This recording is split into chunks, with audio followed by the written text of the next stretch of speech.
seen anybody shut down in midday. You know what I'm saying? And all this is for the sake of Allah. All this is for the sake of God. And it's like, this was so consistent.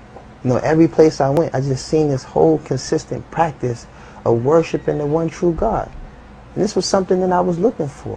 This is something I wanted to be a part of, because there's a lot of inconsistency the way people practice and worship, you know what I'm saying, God. And what I saw in the Muslim was very consistent. And I just couldn't, you know, I couldn't tear myself away from it. After a while, I started to see and study, ask questions. I would go to certain bookstores, buy books, and just found myself getting more and more drawn to trying to learn this culture, and learn this lifestyle, and learn this religion. So while I was in the UAE, I found myself, you know, pretty much, you know, at the last leg of this whole party thing. And, you know, I actually seen the sunrise while I was in Abu Dhabi, and I was staying at the Emirates Palace. And I watched the sunrise, and I'm looking at the Arabian Sea, and I'm just saying to myself, like, this is just beautiful, man.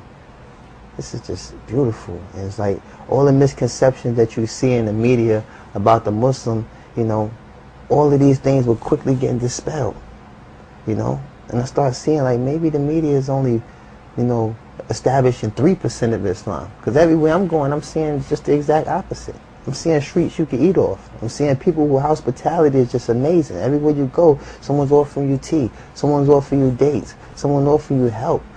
You know, people that are very less fortunate than the people I used to hang with. I'm hanging with multimillionaires. They got yachts, you know what I'm saying, mansions, penthouses, and things of this nature. And it's hard to even extract a cold soda from them. You know, and then to be around people who really didn't have much, were always willing to give, you know, and want nothing in return, you know, because they feel that their blessings come from Allah. And that's a concept that I could incorporate in my life, because I was a giving person. I was a person that overasserted myself for the sake of success, for the sake of bringing success to other people, for the sake of helping other people find success. But the benefit at the time, I was looking for the return to come from the people I was helping. But then I learned that that's not where I'm supposed to be looking. I'm supposed to seek refuge in the one that created me. So I found myself, you know, being engulfed by this concept and just being overwhelmed and just, man, blown away. And I say, you know, I want to be a Muslim. Now, did you have any exposure to any other religions, anything else that you looked into? Can you talk about this briefly? Well, I was born in a Christian household. You know, my grandmother, she sung in the United Negro College Fund Choir for about 40 years. I used to spend maybe 6-7 days a week in the church. And, you know, I was heavily active in, you know, in Christian activity, you know, saying Bible studies. I played the piano. I played the bells. I was an usher. I did everything that you could possibly do in the infrastructure of, you know, the Baptist church. And, you know, I just started to notice a lot of, you know, inconsistencies, you know. People who say they're of God doing things that are not of God. And it's not that, you know, because even in Islam, you're not supposed to judge the Muslim, you know, judge Islam by the Muslim. Yeah. So I'm not saying that I was judging the Christian by, you know, but the reality of it was so repetitive, the inconsistencies and how things were practiced and how things were done. And I really started to ask questions, you know, because you have people that, you know, believe that Jesus is God. And I used to ask myself as a child, how is Jesus God if he prays?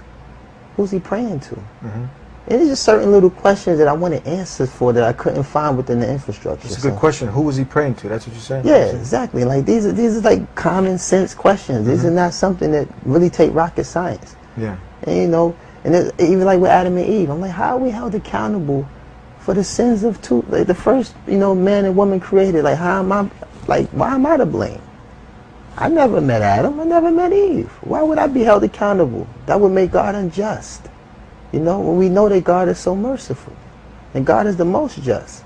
So these are just little questions that I kept, you know, wanting answers for, and I couldn't find it within the infrastructure. It was always like a brush off, a shutdown, and it's like, you know, if I can't find the answers, you know, in the faith that I'm practicing, maybe I need to outsource, you know. And I found myself searching, not really looking for Islam, but, you know, I love my family, you know, they still, you know, have, you know, they still definitely practice Christian faith, and it hasn't changed my relationship with none of the people that I love. But the reality is I found something for me. And the peace that I found, I try to share. You know, I'm very patient with the people I love. And, you know, Islam is not something that you force upon somebody, because it wasn't forced on me. I was fortunate to find Islam without no dawah. No one sat down and talked to me about Islam. So I know that I was guided here purely by Allah subhanahu wa ta'ala's will. And I found Islam, you know, and, you know, coming out of the Christian life was definitely a big transition. But the reality of it is, it wasn't that much of a transition, because there are a lot of things that will lead you to an understanding of Islam, and that Islam clarifying a lot of things that I needed to know about Christianity. So, you know, in a nutshell, you just, you know, you go where it gives you more.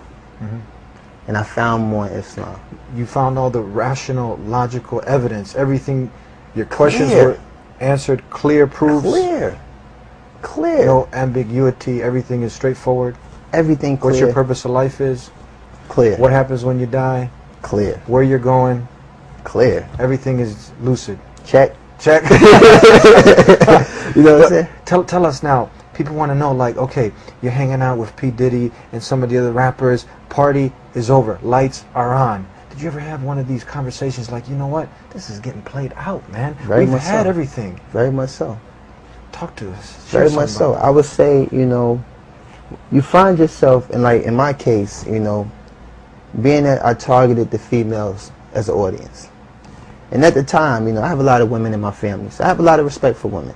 So the most righteous effort that I found myself trying to achieve was not glorifying the harsh realities that, you know, plagued me in my neighborhood. I'm born and raised in Harlem, and it's like, I didn't elaborate on those things. I chose to exercise a more brighter side of myself, and that was like, you know, talking about things that revolve around relationships with females and basically the desires of most men at the time when I was in my state of ignorance, you know, trying to find a girl, trying to find, you know, companionship and things of this nature, without the whole slander and vulgar stuff that, you know, are drawn towards women. So at the time, that was like my most righteous attempt. But what happened is, I started to get women that would submit to my success. And after a while, I found myself losing the respect that I have for all the women in my life and all the women in my family, based on the way how women would submit themselves. You know, this is not, you know, someone that's saying you need to talk to my father first or come meet the family. These are women that are just skipping A, B, and going straight to C. So I'm like, wow. Is this what comes with this? Because it was a time I was really searching for a girl. I really wanted companionship. And what I found was just an obsession with my success. Is that where the song came in, I Need a Girl? Well, actually, it stemmed from, you know what I'm saying, just having that experience of searching for a girl. But at the time, Puff had a serious breakup with Jennifer Lopez. And it all just kind of tied in. It was something that was, you know, happening in his life currently, and something that happened in my life before. We put our heads together and we came up with the concept of, let's just flat out get it off our chest. We need a girl. Now you can sing something like, possibly, I Need a Wife.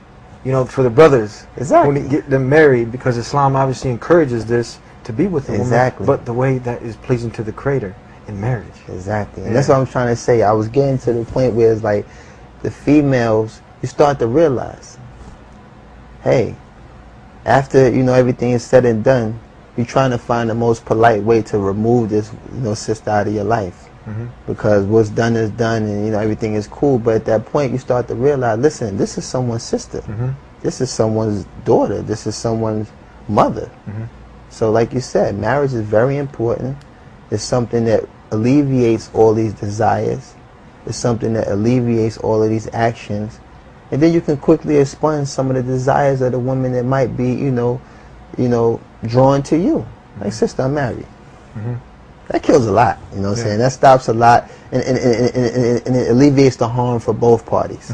I'm married, I can't condone these type of things. You know I'm married, I know you don't want to deal with a guy that's married. Cool.